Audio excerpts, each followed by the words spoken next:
Buen día, queridos amigos de 92.5 Radio Forever. En enero del 2024, el gobierno ecuatoriano, el presidente Daniel Noboa, declaró como terroristas a las bandas criminales como los Choneros y los Lobos, responsables de una ola de violencia inédita en Ecuador, incluyendo secuestros, extorsiones y narcotráfico. Estas son las dos organizaciones más poderosas del país, vinculadas a cárteles mexicanos como el de Sinaloa.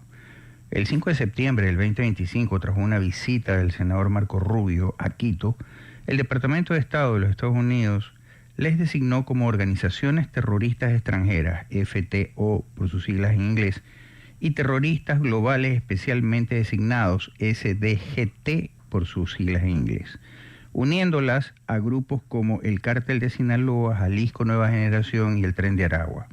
Esta medida, efectiva tras su publicación en el registro federal, eleva el total a 95, enfocándose en cárteles latinoamericanos para combatir el crimen transnacional.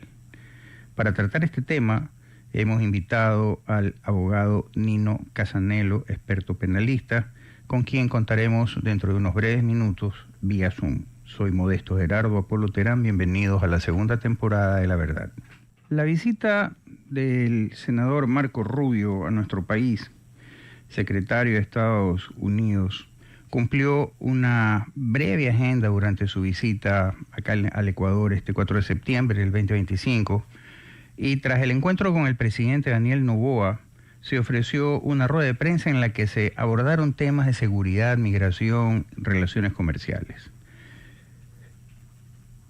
En esta visita, el gobierno norteamericano manifestó que iba a incorporar, o que ya había incorporado, a los grupos criminales organizados, Choneros y Lobos del Ecuador, a la lista de grupos terroristas. ¿Qué implicaciones tiene el que se haya incorporado a los Lobos y a los Choneros dentro de este grupo terrorista para el gobierno norteamericano? Eso justamente es lo que vamos a tratar con el abogado Nino Casanelo, porque esto facilitaría o no el hecho de la deportación de los miembros de estos grupos terroristas, llevarlos a que la justicia norteamericana los juzgue. ¿Qué pasa con los dineros que los integrantes de estos grupos terroristas tienen inversiones en los Estados Unidos, o si pueden también en un momento determinado caer sobre inversiones que tengan en el extranjero? Todas estas dudas son las que nos llevan justamente a cuestionarnos sobre hasta dónde es el alcance de esta declaratoria por parte del gobierno norteamericano de Donald Trump, y para eso justamente hemos invitado al doctor Nino Casanelo. Esta designación como organizaciones terroristas en el extranjero, FTO por sus siglas en inglés, y terroristas globales especialmente designados, SDGT por sus siglas en inglés, por parte de Estados Unidos, implica severas restricciones para los integrantes de estos grupos: congelamientos de activos, prohibición de apoyo material, restricciones migratorias y penales que pueden llevar hasta 20 años de prisión o cadena perpetua en el caso de ser juzgados en los Estados Unidos. Pero recordemos que como en el Ecuador no existe la cadena perpetua en el evento de que se pida la extradición de estos personajes, resulta que no podría aplicarse esta pena. Esto ya no lo va a aclarar el doctor Nino Casanelo, sino que lo máximo que se podría poner serían las penas que se encuentran vigentes en el Ecuador. Más, ¿qué sucede si uno de estos personajes es capturado en los Estados Unidos y ya no es necesaria la extradición? ¿Cabría o no la posibilidad de que sean condenados a cadena perpetua? ¿Cabría o no que se apliquen las penalidades establecidas en los Estados Unidos? Evidentemente, a excepción del tema de la pena de muerte. Todas estas interrogantes se abren ante esta declaratoria por parte del gobierno de los Estados Unidos como grupos terroristas a los Choneros y a los Lobos. Eso justamente es lo que vamos a tratar de dilucidar con nuestro invitado. Retornaremos luego del corte comercial. Bienvenido, doctor Nino Casanelo, a los micrófonos de las cámaras de 92.5 Radio Forever. Muy buenos días, doctora Paul. Un saludo a toda la audiencia de La Verdad y a las órdenes. Para entrar en materia, doctor Nido Casanello, ¿bajo qué marcos legales específicos, como la Ley Patriot o la Orden Ejecutiva 13224, puede el gobierno de Estados Unidos realizar operaciones de inteligencia desde su territorio para recopilar información sobre medios operativos y logísticas de las organizaciones como los Choneros y los Lobos? Bien, hay que entender un poco, digamos, las dinámicas en la estructura de seguridad americana, pues, ¿no? Esto va de forma progresiva a través de una serie de actos declarativos basados en indicios, en presunciones, ¿no? El primero de ellos, usted lo recordará, es una declaratoria a inicios de año del presidente Trump para establecer principalmente a los grupos o a las estructuras de crimen organizado, el cartel de Sinaloa, Jalisco Nueva Generación y otros insignes, en México particularmente a propósito de su anuncio de la guerra frontal contra el fentanilo, como objetivos terroristas.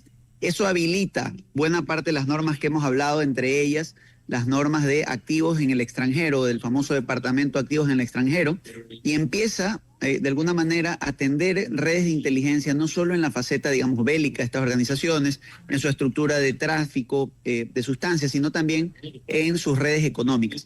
Producto de esto, para que usted se dé una idea, tenemos hoy 3 bancos mexicanos señalados por financiar estas operaciones. ¿Por qué parto de ahí?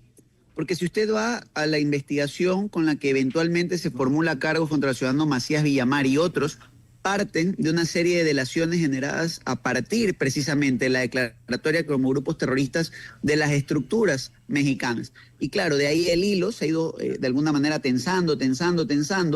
Y hoy, en el marco de la violencia, incluso en la visita del secretario Rubio, Estados Unidos encuentra estas organizaciones, los Lobos y particularmente los Choneros en nuestro país, como aliados estratégicos en la georreferenciación del tráfico internacional de drogas a nivel sudamericano, y los incluye, extiende el marco de investigación en esta lista. A partir de ahí, tal y como usted lo vio con estos ciudadanos del Tren de Aragua, que en teoría, a decir del presidente Trump, fueron neutralizados en alta mar, la dinámica de las normas de seguridad es hacia la neutralización. Entran a jugar o actuar otras agencias gubernamentales americanas, ¿sí?, que proveen de información específica al gobierno, incluido el FinCEN, incluido el Departamento de Activos en el Extranjero, incluido la Agencia Nacional de Seguridad. Y claro, esto empieza a cerrar un poco la tenaza para estas agrupaciones, les deja menos espacio de movilidad o de maniobra, y ciertamente nos permite a nosotros, yo diría lo más importante, apuntar a sus redes de influencia económica, ¿no? México ya lo vive. 3 instituciones financieras importantes en su país hoy son señaladas por el Departamento de Estado norteamericano y por el Departamento de Activos en el Exterior y por el FinCEN como vetadas de realizar operaciones con otras instituciones americanas por sus vínculos con estructuras delincuenciales, ¿no? Esto es algo que a lo mejor lo vamos a ver en los próximos meses, no necesariamente con instituciones financieras, sino con alguna que otra institución de orden mercantil a nivel nacional. Habrá que verlo, pues, ¿no? Doctor Nido Casanello, en el Ecuador existen normas y muchos lo decimos, me incluyo, que son extremadamente proteccionistas para aquellos que de una u otra manera están siendo cuestionados en cuanto a sus actividades. Y una de ellas es el tema de la ley de protección de datos, nombres, etcétera. De hecho, yo conozco un caso de alguien que está siendo procesado, juzgado por tráfico de armas, uniformes, drogas, etcétera, que solicitó en base a esta normativa que se oculte su nombre del proceso. Y así lo hicieron. Esa ley que acá la aplican a rajatabla, desgraciadamente, nuestras autoridades, bien podría la autoridad norteamericana pasársela por alto porque al fin y al cabo, siendo un grupo terrorista que está siendo declarado por el gobierno norteamericano, que está perjudicando a la sociedad norteamericana, bien podría, en base a estas conexiones de inteligencia y contrainteligencia, pasarse por alto eso y simple y llanamente hacer el seguimiento hasta dar con este personaje y, de ser posible, inclusive extraditarlo. ¿Es viable o no? Mire, en esto yo soy muy pragmático, ¿no? Y esto usted lo ve incluso en la guerra de influencias con el gobierno chino, ¿no? La gran discusión alrededor de plataformas como TikTok, por ejemplo, ¿no? Entonces, los servidores de las grandes estructuras de información, de las redes sociales, de las aplicaciones, en su mayoría se encuentran hoy en 3 espacios en el mundo, o 4 si usted lo quiere ver. Los va a tener en Estados Unidos, en China, en Rusia y en Europa.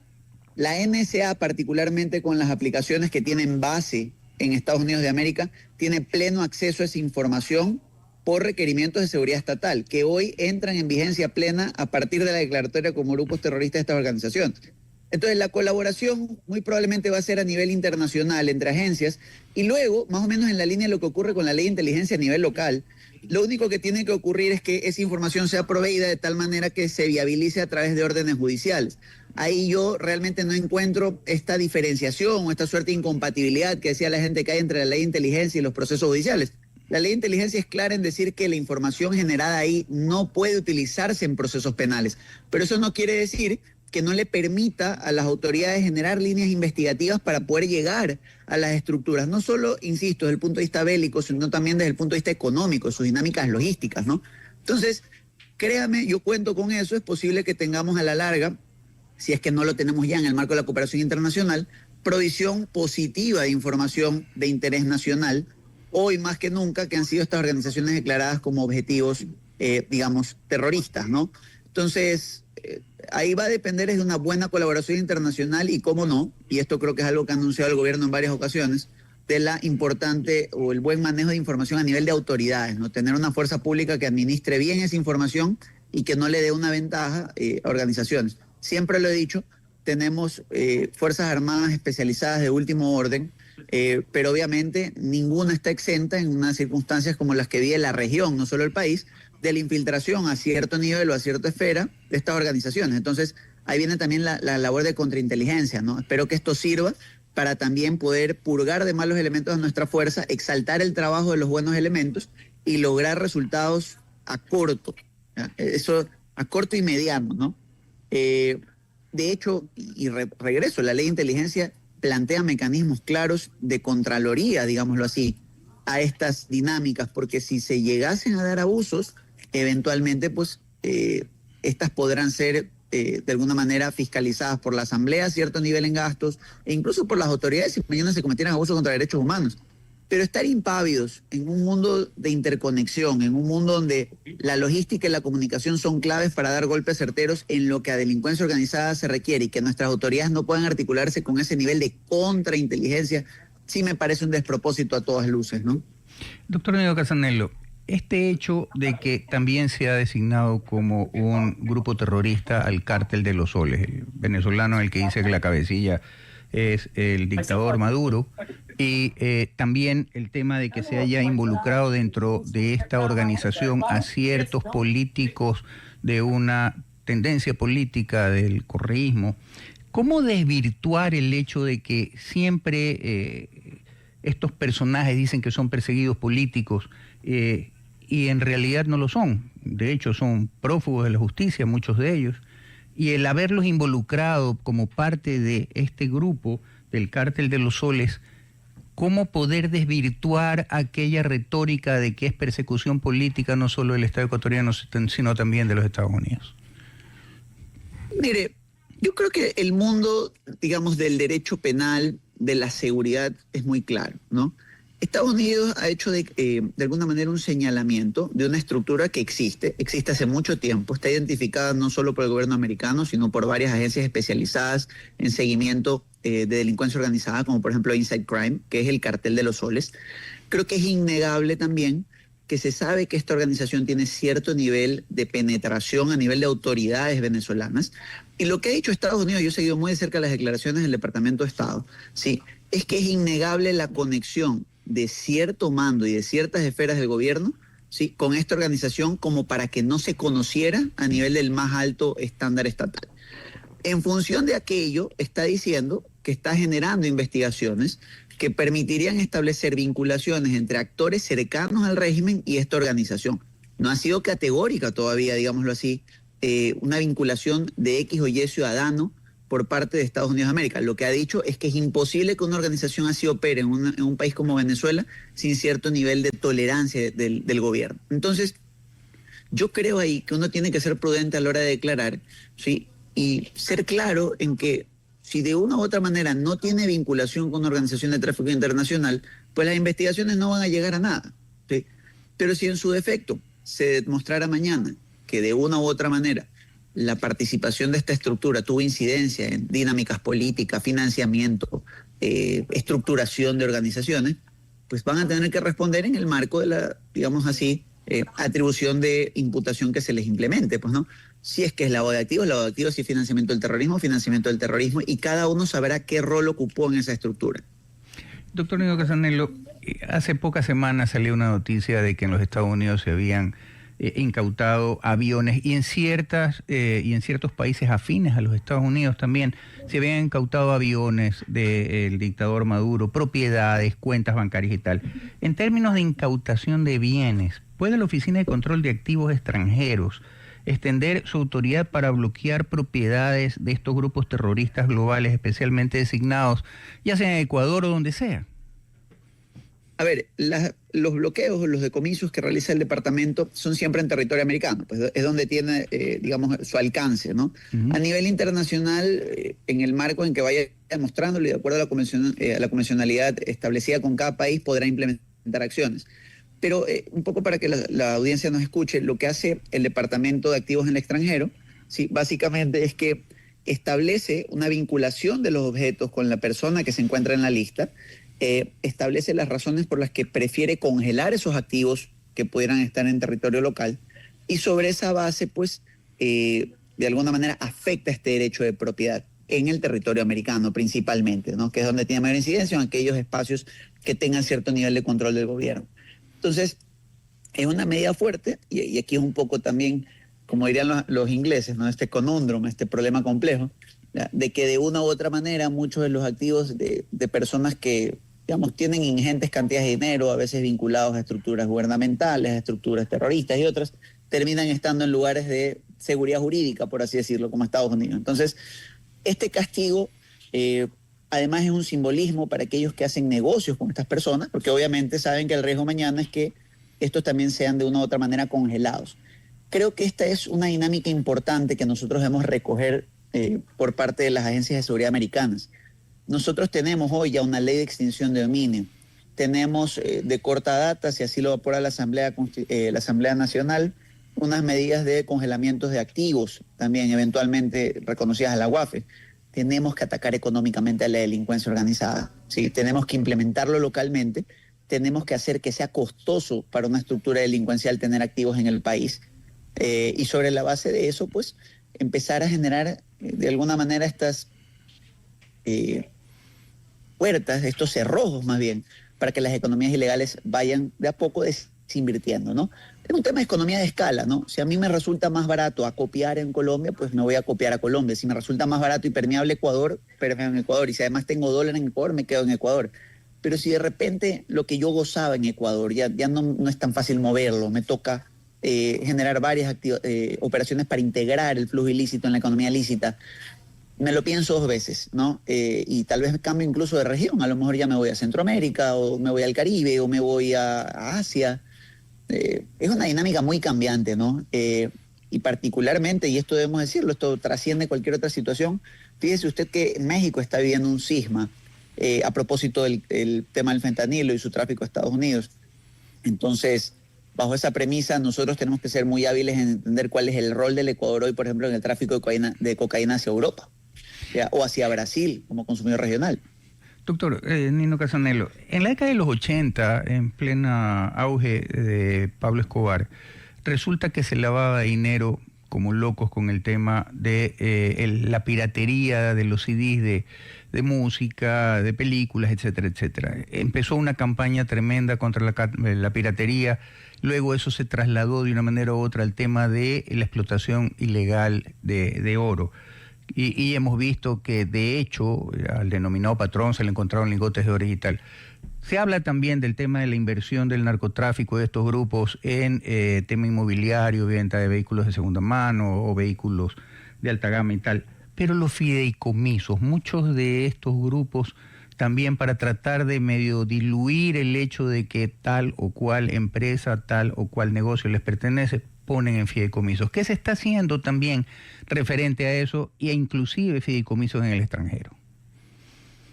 Bien, a nivel del extranjero, obviamente dependemos de la cooperación penal internacional, ¿no? Y de los regímenes en cuanto a confidencialidad de la información en mercado de valores existe.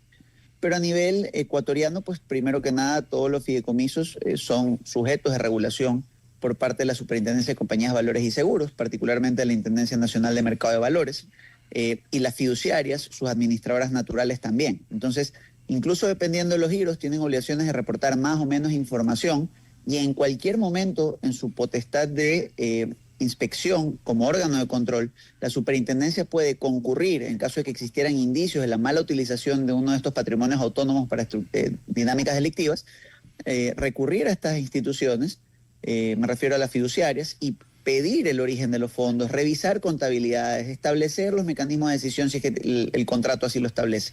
Tenemos mecanismos para cruzar información hoy a través del Servicio de Rentas Internas, de los sistemas municipales, de las superintendencias. Ahí hay que reconocer que tal vez lo que nos faltan son manos, ¿sí?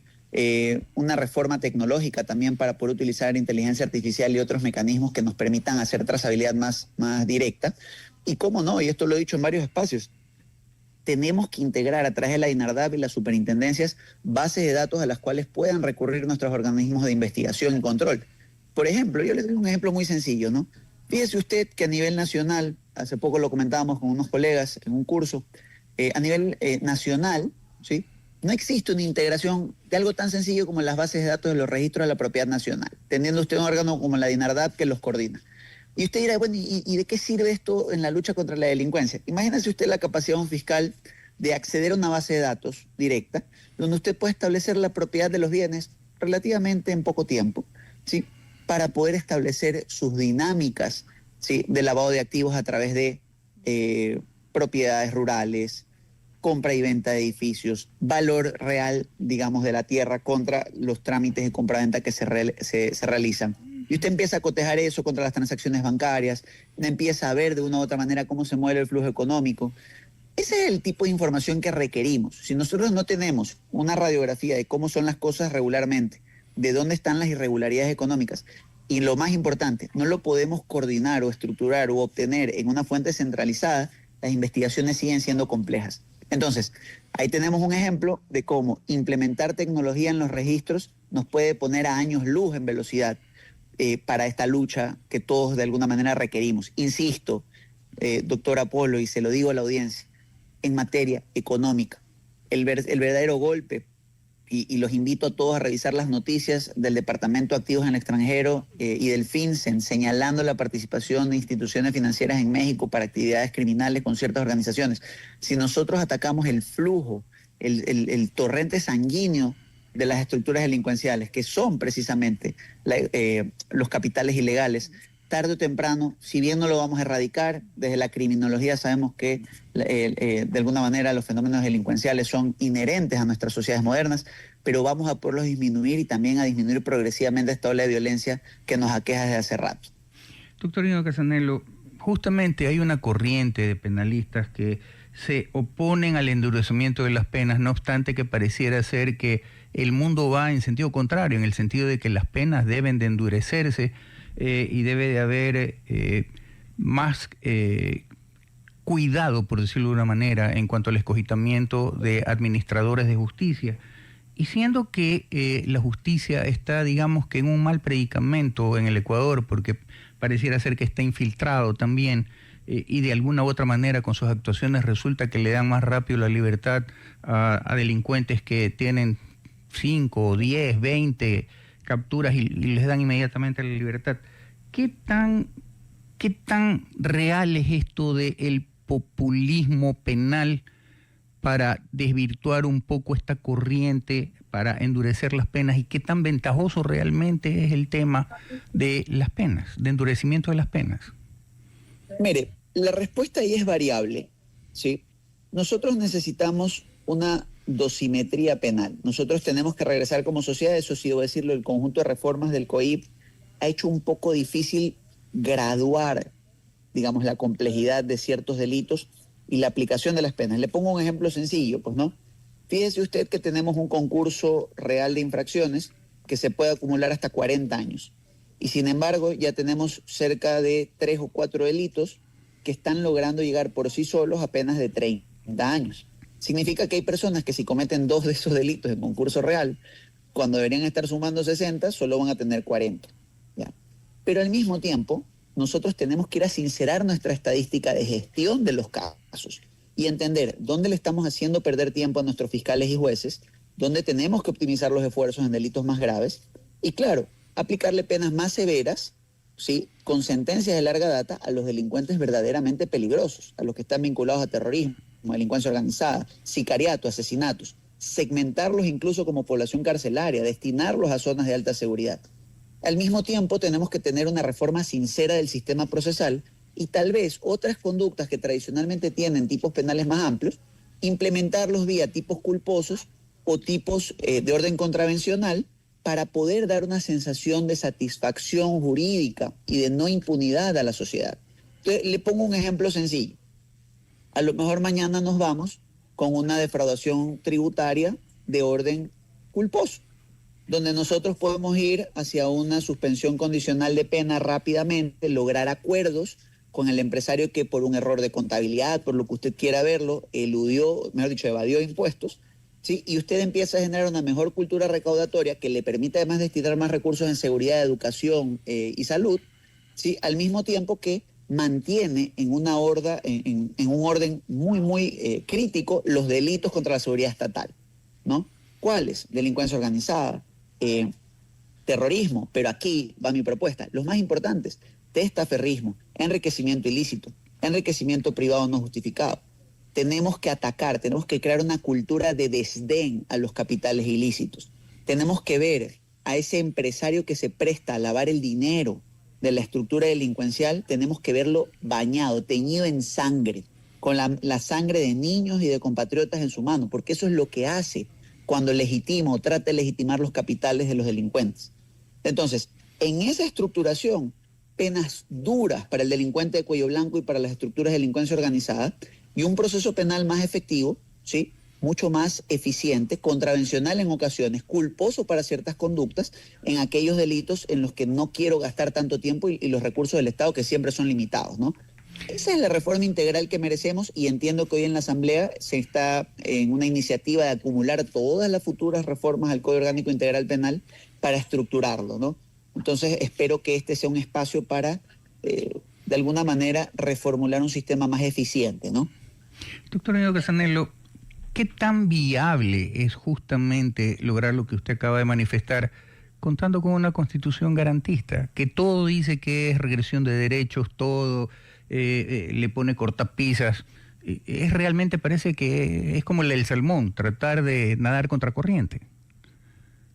Mire, yo hace poco discutíamos con un profesor en un curso. Yo veo las sociedades como un péndulo, ¿sí?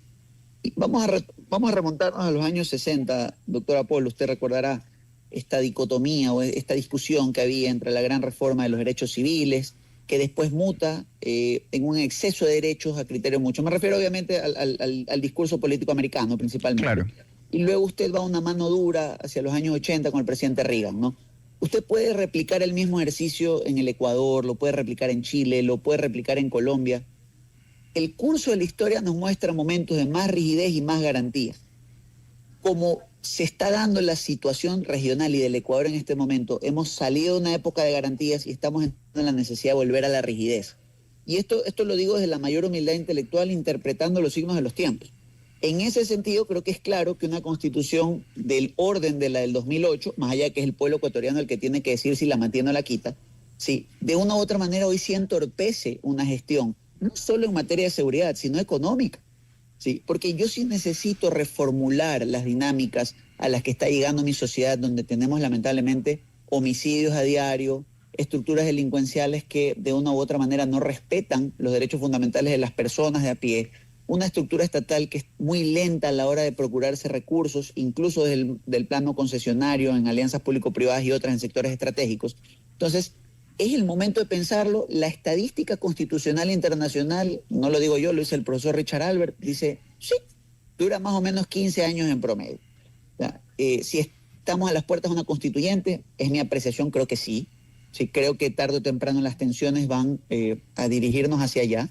pero creo que hasta que eso lo decían los actores que tienen la iniciativa constituyente, incluido el pueblo ecuatoriano en las proporciones que lo manda la Constitución, ¿sí? Provisionalmente tenemos que tratar de ir hacia una reforma penal que garantice, insisto, una dosimetría penal, pero eficiencia en lo más sencillo para poder lograr mejores resultados en lo más complejo.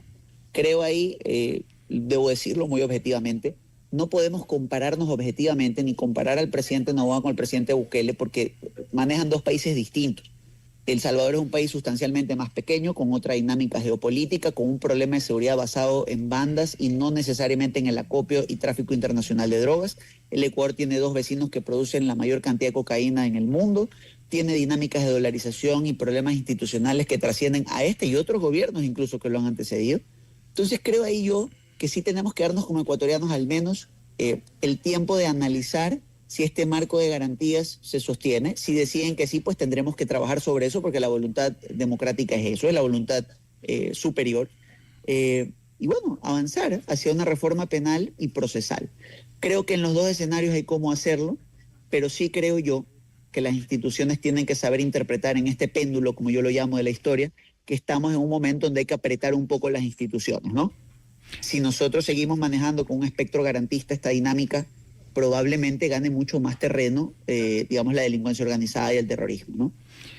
Doctor Ido Casanello, para concluir, siempre en estos temas súper interesantes el tiempo es un verdugo, pero muchos quieren que seamos poco más y poco menos con el desarrollo tecnológico de China, el de Singapur y tal, pero ambos se fundamentan en la disciplina y en el orden, y aquí no hay nada más que los ecuatorianos somos indisciplinados y no obedecemos el orden.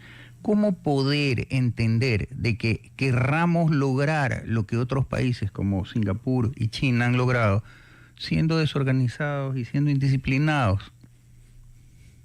Mire, yo en eso lo digo en varias ocasiones. Yo soy todos los días un poco menos abogado y un poco más contador. Y creo que si algo caracteriza a la sociedad ecuatoriana a la hora de estructurar prioridades es, debo decirlo con dolor, pero sí es el golpe económico.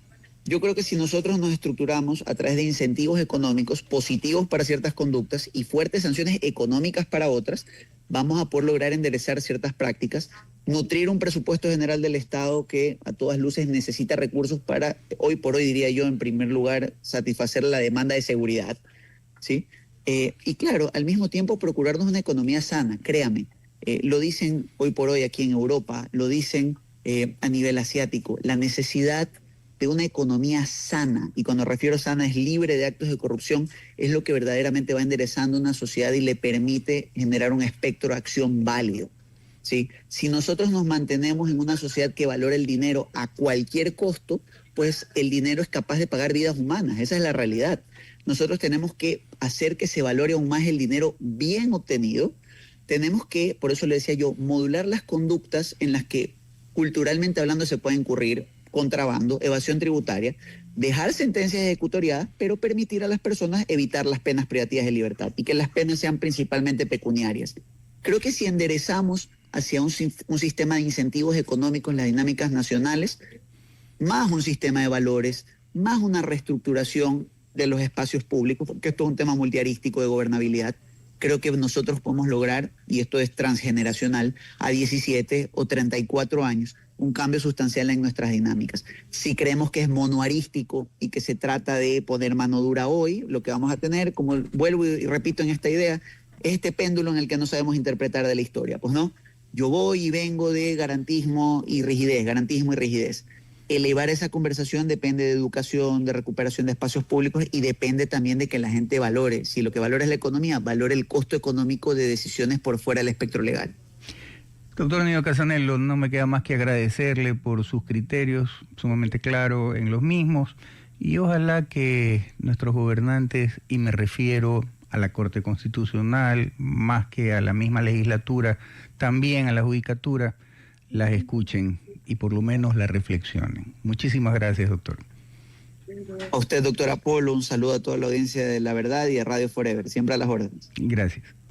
En agosto del 2025, el presidente del Ecuador, Daniel Noboa, presentó 6 propuestas para modificar la Constitución, incluyendo 4 preguntas de referendo, una consulta popular y una reforma parcial. Estas buscan eliminar el Consejo de Participación Ciudadana y Control Social, permitir juicios políticos a jueces de la Corte Constitucional, reabrir casinos en hoteles de lujo, introducir la castración química para sentenciados por delitos sexuales, implementar el trabajo por horas en el sector turístico y reducir el número de asambleístas. El 4 de septiembre del 2025, la Corte Constitucional emitió su dictamen aprobando las 2 últimas propuestas vía enmienda constitucional por ser ajustes puntuales que respetan la estructura del Estado y los derechos fundamentales. Las otras 4 fueron rechazadas argumentando que alteran elementos fundamentales de la Constitución, carecen de claridad o violan principios como la independencia judicial y la proporcionalidad. Este fallo se da en un contexto de tensiones entre Noboa y la Corte Constitucional marcada por críticas mutuas y marchas lideradas por el Ejecutivo contra el organismo acusado de bloquear su agenda de seguridad y reformas. Para tratar este tema contamos como invitado con el constitucionalista doctor Salim Saidán, a quien le damos la bienvenida. Bienvenido, doctor. Un buen día, doctor Apolo. Gracias por la invitación y un saludo también a todos los oyentes de Forever. Para entrar en materia, sobre la resolución de la Corte Constitucional, ¿considera que la decisión de la Corte de aprobar solo las propuestas de trabajo por horas en el sector turístico y la reducción de asambleístas vía enmienda constitucional se alinea estrictamente con la norma constitucional que limita las enmiendas a ajustes puntuales sin alterar la estructura del Estado? Sí, bueno, hay que recordar que este es un primer momento. Este es un primer momento. Y en este primer momento, ¿qué es lo que se hace en la Corte Constitucional? Emitir un dictamen de vía o de procedimiento. Es decir, la Corte verifica si es que las 4 propuestas de enmienda no transgreden los límites materiales, los 4 límites materiales que están contemplados en el artículo 441 de la Constitución. Y lo que ha hecho bien la Corte es en cuidar mucho la motivación, la justificación de por qué no dio paso a unas y por qué da paso a otras. Por ejemplo, la contratación por horas en el sector turístico. La Corte ha hecho bien en dar paso. Ya lo hizo cuando el mismo presidente de la República propuso la contratación por horas en general. En este caso dice, en particular, circunscrito al ámbito turístico, está muy bien que se piense en esa modalidad por la cierta época, ¿no es cierto? Cierta época estacional, en donde la industria hotelera requiere el apoyo de ciertos jóvenes, sobre todo, para que puedan asegurar una buena atención, buenos servicios a los turistas. Entonces me parece muy bien la reflexión de la Corte, sobre todo recordando algo que señala el dictamen, ¿no?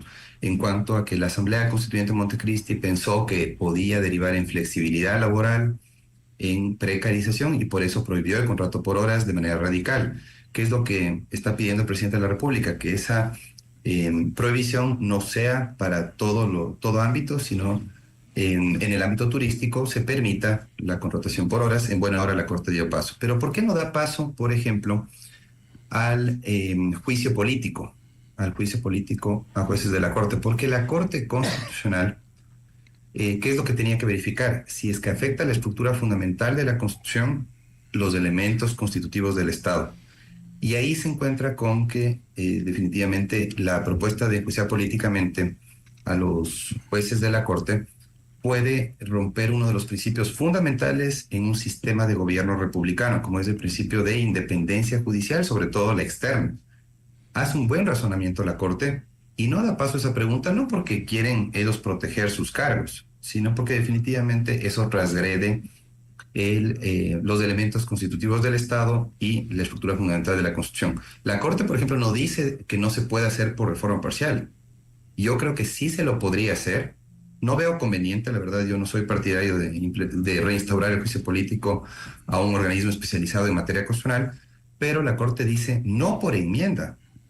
El presidente de la República, ¿por qué descartó la reforma parcial? Porque sabe que es más larga, ¿no? Porque el procedimiento es más largo, tendría que ir a la Asamblea, discutirse en una comisión ocasional, luego de eso 2 debates en el Pleno. Entonces el presidente, para asegurar que exista un referendo directo y directamente ir a consultar al pueblo, prefirió esa vía, pero ya sabíamos lo que iba a decir la Corte, era previsible lo que iba a decir la Corte. No se puede por enmienda por reforma parcial. Entonces, parecería que el presidente está decidido ya a que en finales de año tengamos la consulta, así que supongo que se va a quedar solamente con las preguntas que le dio paso a la Corte y no va a insistir con una propuesta de reforma parcial que sí podría ser procedente, al menos en cuanto a juicio político, ¿no? Doctor Salim Saidán, en política se establece que siempre se necesita tener un enemigo.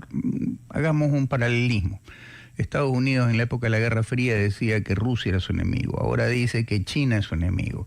Y lo mismo en política, resulta que el partido contrario es el enemigo. Sabemos que el correísmo ha perdido fuerza momentáneamente y entonces hay que poner un enemigo.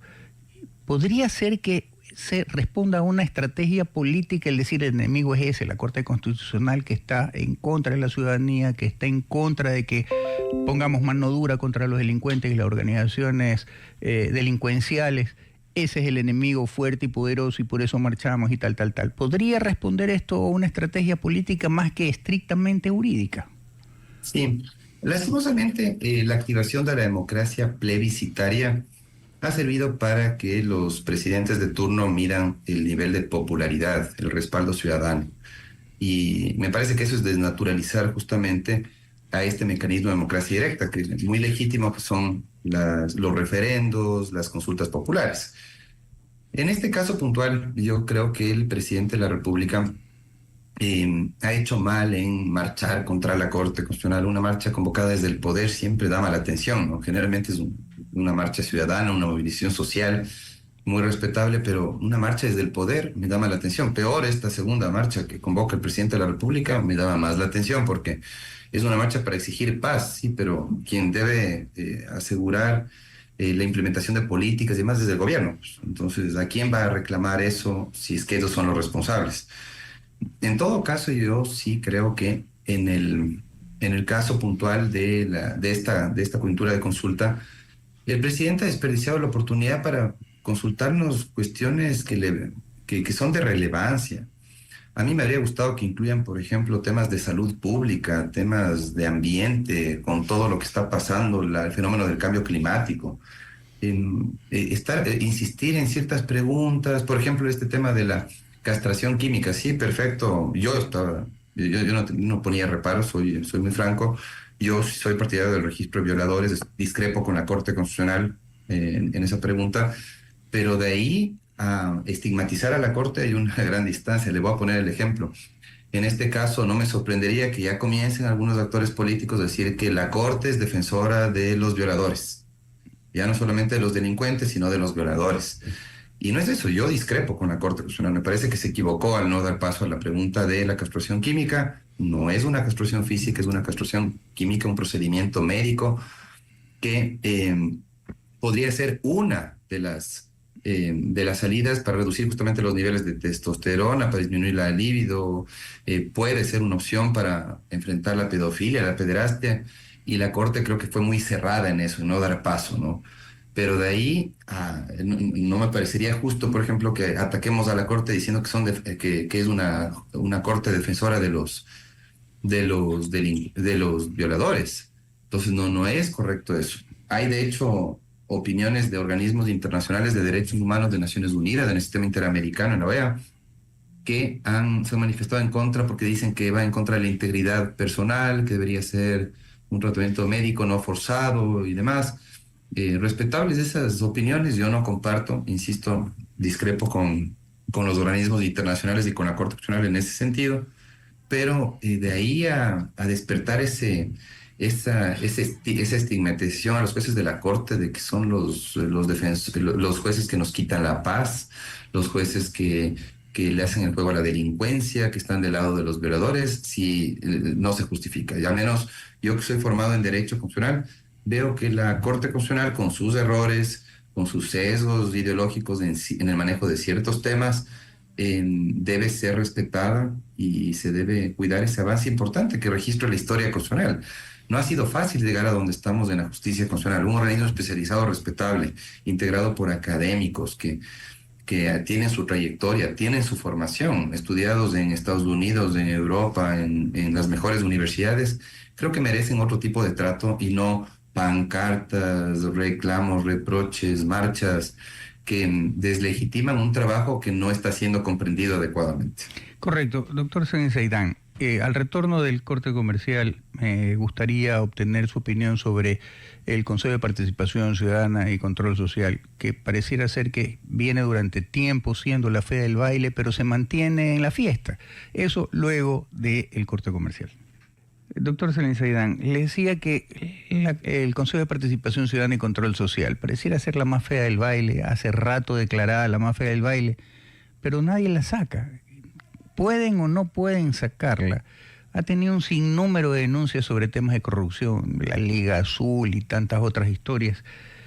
¿Qué hacer para poder, no sé, el Consejo de Participación Ciudadana y Control Social solamente existe en aquellos países que eran afines al socialismo del siglo XXI? Exactamente, coincido, doctor Apolo. Usted ha hecho muy bien señalar que lo normal es la tripartición del poder. ¿Sí? Las tres clásicas funciones del Estado: ejecutiva, quien administra, quien legisla, la función legislativa, y la función judicial que juzga. O sea, básicamente es esa la tripartición del poder. Obviamente le tenemos al presidente también con ciertas potestades en el ámbito legislativo y en el ámbito judicial, inclusive con el indulto, pero básicamente la tripartición del poder es lo normal. Acá esta mala copia de Venezuela de empoderar al ciudadano para hacerle contrapeso a la clase política fue un fracaso total, un fracaso total. Usted recordará que teníamos la Comisión de Control Cívico de la Corrupción, receptando denuncias de corrupción y derivando a la Fiscalía, la Contraloría. Esa competencia la asumía el Consejo de Participación Ciudadana. Usted recordará también que para ciertas competencias teníamos a la Defensoría del Pueblo, así que, y la potestad nominadora la ejercía el Congreso Nacional, el legislativo. Ahora lo que se pretende no solamente es el traslado de competencias a la Defensoría del Pueblo y a la Contraloría y a la Asamblea Nacional, a estos tres organismos, ¿no? Defensoría, Contraloría y Asamblea Nacional, sino que se plantea la supresión. ¿Y qué pasa con la supresión? Ahí viene el inconveniente. Si el presidente de la República planteaba solo el traslado de competencias, lo podía hacer mediante enmienda. El problema es que está planteando también la supresión. Y cuando plantea la supresión del Consejo de Participación Ciudadana, se enfrenta el presidente a esa negativa que ya dio a un grupo de ciudadanos la Corte y también al expresidente Lasso. Me parece que ahí es un error de asesoría jurídica. El presidente tenía que canalizar este asunto a través de reforma parcial, con tiempo, con antelación. Los ciudadanos estamos de acuerdo con que se suprima el Consejo de Participación Ciudadana. Hay una amplia mayoría que respaldamos esa decisión de suprimir el Consejo, pero lamentablemente el presidente insiste en el camino equivocado. Eso no se hace mediante enmiendas, se lo hace mediante reforma parcial. ¿Por qué razón? Porque afecta la estructura fundamental de la Constitución y elementos constitutivos del Estado. Es decir, esos límites tiene la enmienda, no tiene la reforma parcial, así que tenía que haber planteado esto mediante una reforma parcial y no habría tenido ningún inconveniente, o si quería plantear una enmienda, solamente el traslado de competencias. Entonces aquí se equivocó el presidente.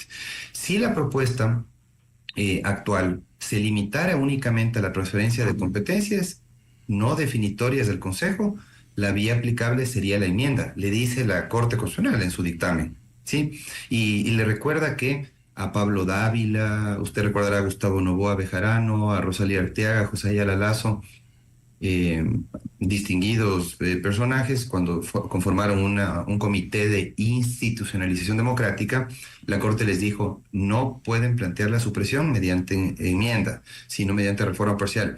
Guillermo Lasso, cuando fue presidente de la República, también lo planteó, le dio la misma respuesta a la Corte. Entonces era previsible la respuesta que le iba a dar la Corte al presidente Noboa cuando insiste en algo que ya tenía un criterio claro de la Corte de que no procedía mediante enmienda, y es entendible que no proceda mediante enmienda. Entonces, en este caso no se trata de que la Corte está obstruyendo la eliminación del Consejo de Participación o está en contra de la mayoría de ciudadanos, sino que simplemente está observando que la vía no es la adecuada. Es un dictamen de vía nada más, en que la Corte ha mantenido su criterio anterior, y esa es la explicación muy válida que da la Corte. Doctor Saidán, de lo manifestado por usted, bien podrían dejarlo, como muchas veces se practica mal dentro de las empresas, el dejar sin ocupación a un trabajador que se lo quiere hostigar, ¿no verdad? Lo tienen ahí sentado y no hace nada. Bien podría haber sido entonces que el traslado de competencias mediante enmienda, quitándole todas las competencias, era tener ahí una figura que sí está cobrando un sueldo, por decirlo de alguna manera, pero que no hace absolutamente nada, no lo convierte en inocuo. ¿Eso hubiera sido una de las soluciones o no? Más que nada podría haber sido, yo sinceramente me habría inclinado a que el presidente hace meses, al inicio del gobierno, presente esa propuesta de reforma parcial a la Corte, como reforma parcial, para que la Corte de paso se discuta en la Asamblea, en la Comisión, en el Pleno, en los dos debates, y finalmente en un referendo ratificatorio el presidente pida esa ratificación de lo aprobado en la Asamblea. Lo que está pasando con las bases militares extranjeras y el financiamiento de organizaciones políticas. Ahí no habría tenido ningún inconveniente. Pero ese traslado de competencias era una opción si insistía en la vía de enmienda, que entiendo le conviene al presidente porque es más rápido. Es simplemente activar el referendo directo, nada más. Entonces, no tiene que pasar por la asamblea la enmienda y por eso se ha inclinado por ese mecanismo. Pero, como le digo, si quería ese mecanismo rápido, hacerlo hasta finales de año para no perder más popularidad y no sufrir tanto desgaste en la gestión gubernamental, porque me parece que hay un cálculo político ahí, lo que tenía que haber hecho es presentar con tiempo la reforma parcial o lo que le planteo yo, solo el traslado de competencias para reducirlo a la mínima expresión, al Consejo de Participación, para que sea un organismo responsable, qué sé yo, de la rendición de cuentas, de receptar denuncias por actos de corrupción y derivarlo a la Fiscalía y a la Contraloría para la respectiva investigación penal o el control gubernamental. Podría haber sido una opción. Yo no estoy de acuerdo con esa segunda opción, pero si el presidente insistía en la enmienda, esa era una alternativa y la Corte mismo le recuerda eso al presidente. Entonces, yo habría sugerido al presidente de la República, digamos que podría tener la oportunidad de dar un consejo jurídico. Yo le habría recomendado al presidente que presente una propuesta de reforma parcial para suprimirlo definitivamente porque es absolutamente inútil estar receptando denuncias, ¿sí?, para derivar al organismo que realmente es el responsable, que es la Fiscalía, que es la Contraloría. No tiene mucho sentido. Sin embargo, el presidente de la República creo que en este caso se expuso a lo que ya era previsible. Y también hay otra pregunta, mi estimado doctor Apolo, que usted seguramente habrá tenido la oportunidad de revisar. Por ejemplo, el tema de la reducción del número de asambleístas. En cuanto a la reducción de asambleístas, por ejemplo, el presidente de la República ha planteado bien la pregunta, la Corte Constitucional le ha dado paso, ha dicho que no hay ningún inconveniente en cuanto a la reducción de asambleístas, porque justamente lo que ha hecho en este caso el presidente de la República es únicamente limitarse a mantener la representación proporcional en cuanto a provincias, ¿sí? Plantea la reducción prácticamente a la mitad y en este caso, por ejemplo, creo que el presidente de la República sí ha recibido una buena asesoría para plantear una reducción que también es solicitada por buena parte de la ciudadanía, que ve que definitivamente 155 asambleístas son más que innecesarios para lo que la actividad legislativa y fiscalizadora que ellos despliegan.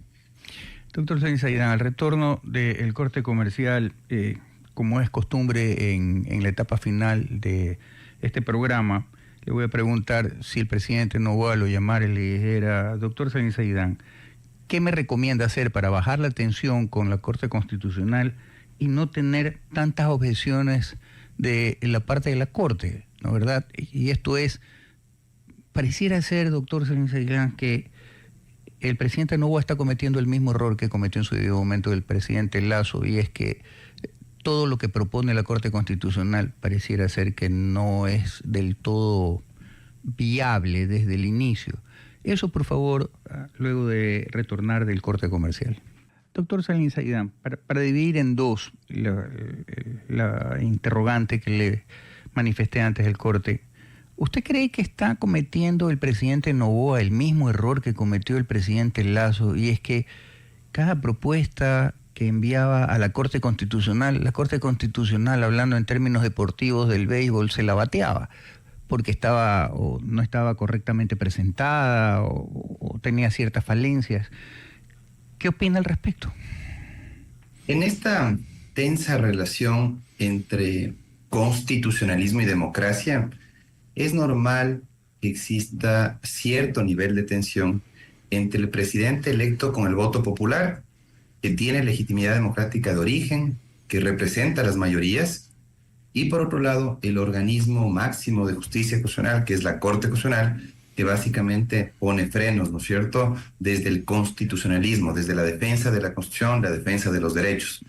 Esa tensión no es nueva, la pueden ver en otros países cuando hay discrepancia en cuanto a las decisiones que toman las altas cortes y que pueden, digamos, representar frenos para la gestión gubernamental. Pero sí creo que es importante bajar esa tensión, no buscando un diálogo directo, ¿no? En este caso, por ponerles un ejemplo, respecto a las 3 leyes que han sido demandadas por inconstitucionalidad. No se puede buscar un diálogo con las partes procesales. El diálogo se entabla en las audiencias públicas de manera transparente, abierta. Pero sí, por ejemplo, en cuanto a temas de seguridad, yo le recomendaría al presidente de la República que le pida al secretario jurídico de la presidencia que revise la ley de seguridad pública. En la ley de seguridad pública hay un organismo que se llama el Consejo de Política Criminal, me parece, o el Consejo de Política de Seguridad, en donde se podría invitar al presidente de la Corte Constitucional para que sea parte de este espacio de coordinación interinstitucional, que el presidente de la Corte se empape de la realidad, que tenga más cifras, que tenga ese diagnóstico de la fuerza pública, con cifras alarmantes que le pueden sensibilizar un poco más al presidente de la Corte, y con todas esas cifras podría ir al Pleno de la Corte a comunicarles eso a los jueces de la Corte, de que hay una problemática sensible en cuanto a seguridad, que se requiere el empleo de mecanismos excepcionales que normalmente no se utilizan para enfrentar al crimen organizado. Me parece que esa podría haber sido la salida, ¿no? Antes de buscar ese enfrentamiento, de marchar contra la Corte, de estigmatizar a los jueces de la Corte, creo que podría haber sido esa una mejor estrategia, ¿no? Integrarle como invitado al presidente de la Corte para que pueda estar al tanto de lo que está pasando en temas de seguridad. Esa podría haber sido una buena alternativa. Esto de que está ocurriendo, miren, por ejemplo, lo del movimiento firme me parece penoso. Respeto que se organicen en libertad de asociación estos grupos, pero me parece que están creando un ambiente muy hostil en la ciudadanía que no le hace bien a nuestra democracia, la vuelve más frágil. Y justamente sobre eso, doctor, disculpe que lo interrumpa, pero este ir y venir de acusaciones, consejos, entre comillas, que más suenan a llamado de atención, y dice, a ver, pero presente bien, le dice la Corte por un lado, ¿no? ¿Verdad?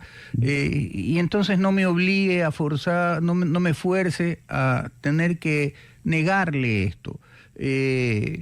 Por otro lado dice, pero ustedes están reformando la Constitución, le dice el presidente. Y entonces, ¿hasta qué punto es real esto de que la Corte Constitucional, que está llamada únicamente a ver si es constitucional o inconstitucional un determinado proyecto o una determinada normativa, también está reformando de una u otra manera con ciertos sesgos ideológicos la Constitución?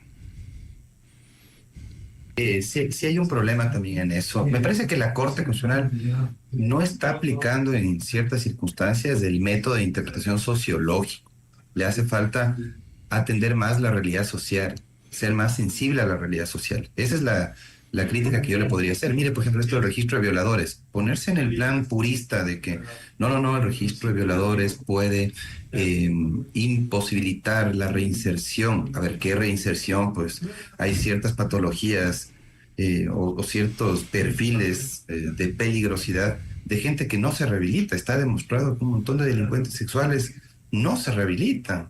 Entonces hay que poner bajo resguardo a nuestros niños, niñas, adolescentes que están tan expuestos en las escuelas, en un montón de espacios a este tipo de delincuentes. Entonces ponerse en el plan purista de que la reinserción social y romantizar con eso, sí, creo que es una crítica válida. Yo, por ejemplo, discrepo totalmente con la Corte en que no haya dado paso a la castración química y al registro de violadores. Pero también, en cambio, una crítica al presidente. Si yo planteo la castración química, bueno, me presento con una propuesta con un buen sustento científico, con un buen respaldo científico, ¿no es cierto?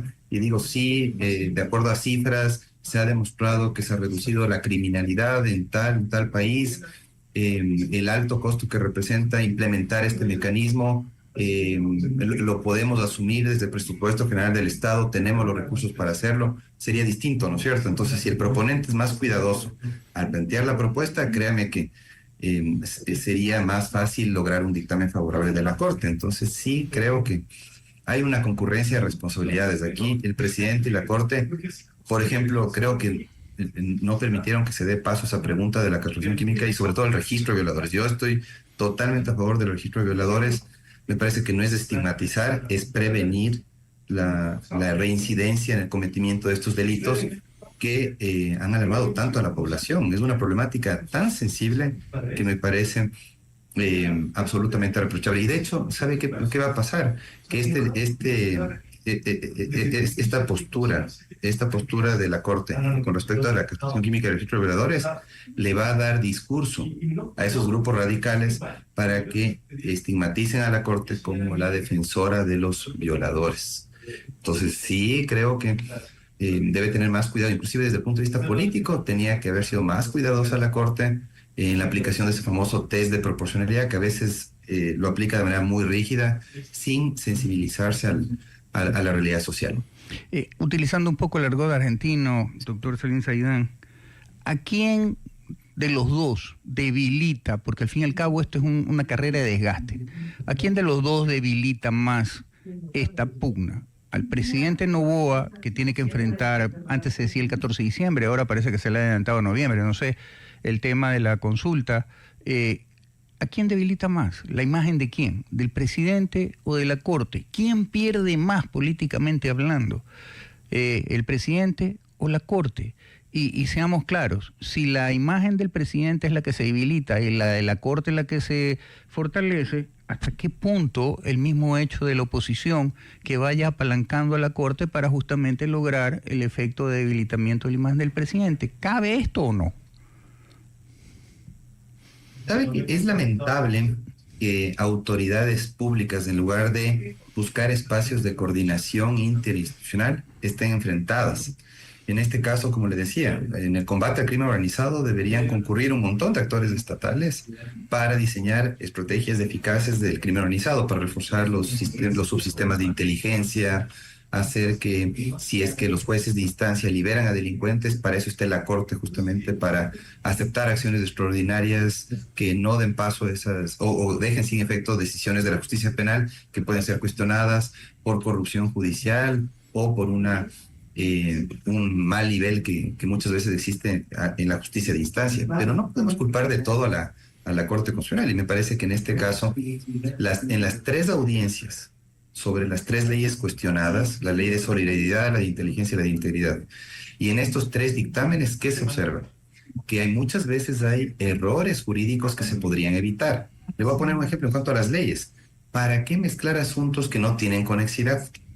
Si ya me exige la Constitución, la ley, unidad de materia, me da parámetros para establecer la urgencia económica, me someto a esos parámetros. Separo las iniciativas. Muy bien si es que quiere plantearse reformas de la justicia penal, pero no la mezcle con temas de servicio público, compras públicas, por ejemplo. En este caso, por ejemplo, el tema del funcionamiento de las salas de juego, la Corte Constitucional le hace un llamado de atención pertinente al presidente de la República. Mire lo que pasó en ese caso. Dice, la Corte Constitucional dice, en este caso, de acuerdo al artículo 105 de la Ley Orgánica de Garantías, se tiene que formular una sola cuestión por cada pregunta de la consulta popular, ¿sí? Y de la lectura de la pregunta, dice la Corte Constitucional, se advierte que la propuesta no se limita a un solo aspecto. Se descompone en tres partes. Se busca la autorización para el funcionamiento de casinos. en hoteles 5 estrellas.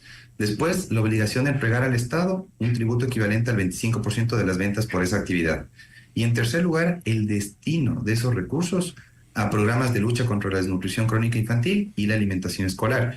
¿Quién no va a estar de acuerdo con que existan programas de lucha contra la desnutrición crónica infantil y la alimentación escolar? Es evidente que mucha gente va a apoyar esa iniciativa, pero ¿a partir de qué recursos? Pues yo no estoy de acuerdo. Yo, por ejemplo, estoy de acuerdo con lo tercero, no con lo primero, con lo primero en el sentido de permitir el funcionamiento de los casinos. Sí, puede ser para algunos una forma de esparcimiento. A mí me parece que puede derivar en graves problemas desde el punto de vista familiar, económico e inclusive en este contexto del crimen organizado, en actividades ilícitas que se pueden camuflar justamente en esa actividad de los casinos. Entonces, me parece totalmente desacertado el plantear las dos cosas a la vez. Pues claro, el presidente por estrategia plantea, sí, que exista una meta de los casinos para que haya empleo, y si se generan recursos, que esos recursos se destinen a una noble lucha contra la desnutrición crónica infantil y alimentación escolar. No, no, no. La Corte le dice, señor presidente, no me plantee dos cosas. No me plantee dos cosas. Tiene que una sola cuestión ser planteada por cada pregunta. Entonces, si usted observa, hay unos cuantos errores jurídicos que se podrían evitar nombrando como secretario jurídico de la presidencia a gente con experiencia. Con todo el respeto a Stalin Andino, 33 años no le da la capacidad o la experiencia para poder afrontar los temas tan complejos que tienen que manejarse en la presidencia de la República. Podría ser asesor, sin duda podría aportar, pero ser secretario jurídico requiere una trayectoria mucho más amplia que no la tiene quien está al frente de la Secretaría Jurídica actualmente. Sin lugar a dudas. Doctor Salim Saidán, no nos queda más que agradecerle por su intervención, claro, en sus ideas como de costumbre, y comprometerlo para una oportunidad más adelante, seguir analizando estos temas que sobre los cuales hay mucha tela que cortar. Muchísimas gracias, buenos días. Muchísimas gracias, estimado doctor Apolo. Siempre un gusto dialogar con usted y en buena hora que se generen estos espacios en que se pueda orientar a la opinión pública en temas constitucionales y de política coyuntural. Muchísimas gracias por la invitación, estimado doctor. Buen día, siempre un placer.